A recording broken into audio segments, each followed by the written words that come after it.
watch this video. If you know you are Basically doing like this scientific study on the crucifixion of Jesus, and I found something really interesting. So we all know that when Jesus was crucified, he was hung on the cross with nails. So they would hang him on the cross like this, and they would drive nails into his hands and into his feet. But the interesting thing is, the Romans couldn't drive nails through his hands. Because if you're gonna hang someone on the cross using their hands, it doesn't support their body weight. Like the hands are not strong enough to support a human body, so they're gonna fall to the ground pretty quickly. And so instead, the Romans actually drove nails through Jesus's wrists, through his wrists instead of his hands, because the wrists were much stronger and they were able to support body weight when hung on the cross. But there's a nerve that runs through the wrist. It's called the median nerve, and it's huge. It's like a giant nerve that runs from here to here, and it's responsible for the function of your hand, for your arm. It's huge. It's this nerve. And nerves are responsible for transmitting pain signals to your body. So when a nerve is cut, damaged, or open, the pain is intense because its job is literally to detect pain. And so by nailing Jesus into the cross using his wrists instead of his hands,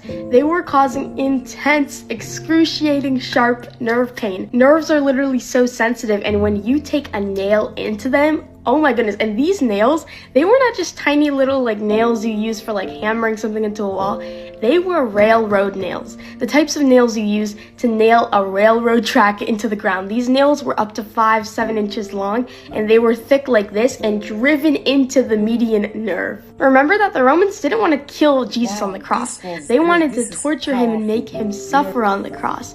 And so what they did is that they hit that nerve, that median nerve, but they also managed to dodge a vein, because if they would have hit that vein, Jesus would have bled to death faster than he would have died from asphyxiation, which could take like days. To kind of draw it out, an open nerve is so sensitive that if you blow air on it, it causes intense like lightning pain for the person. So imagine a railroad nail being driven into that nerve that is so sensitive that it can't even respond to wind. That is the intense pain, the intense suffering that Jesus went through. A little bit of a trigger warning here, because what I'm going to talk about next is a little bit more gory.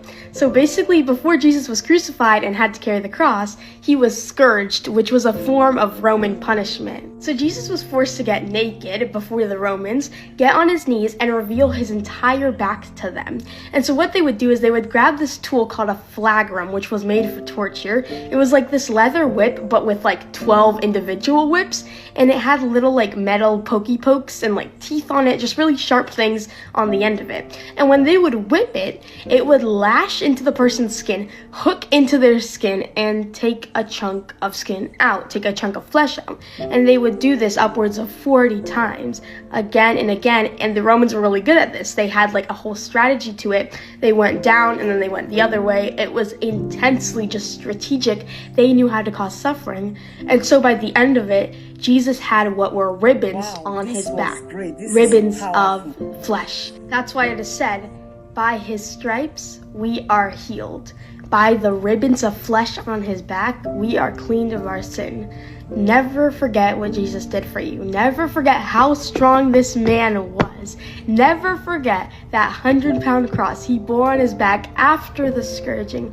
Never forget the shame, the crown of thorns pushed inches into his skull. Never forget that. This Good Friday, remember Jesus. Remember how strong he was. Remember how he bore that pain. Remember the ribbons on his back, because by his stripes we are healed. Isaiah chapter 52 verse 13 says, his face was so disfigured he seemed hardly human, and from his appearance you would hardly know he was a man. It's talking about Jesus 400 years before Jesus actually came around to live and die on the cross.